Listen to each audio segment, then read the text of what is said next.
अस्सलाम वालेकुम। Asia 41 news के साथ मैं हूं आपकी मेजबान अमना अब्बास। खबर शामिल करते हैं गुजरांवाला के इलाका मोड़ एमनाबाद से।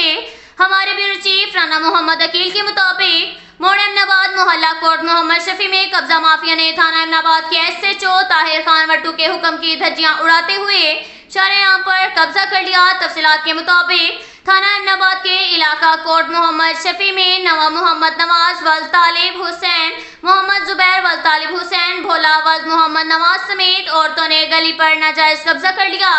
SHO एमनाबाद ताहिर खान वट्टू ने 2 दिन पहले investigation officer inspector Rana Ishfaq के साथ मौका पर खुद जाकर मुकामी लोगों से मालूमात हासिल की।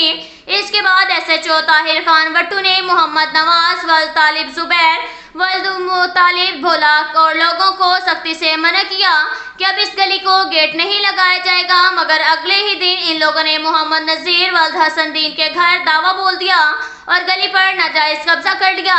ताहाल पुलिस ने कोई कार्रवाई नहीं की। इलाके के लोगों का आला हुकाम से नोटिस लेने का मुतालबा है। अब तक के लिए इतना ही काफी है। मिलते हैं अगले बुलेटिन में, हमारे साथ रहिएगा। अल्लाह।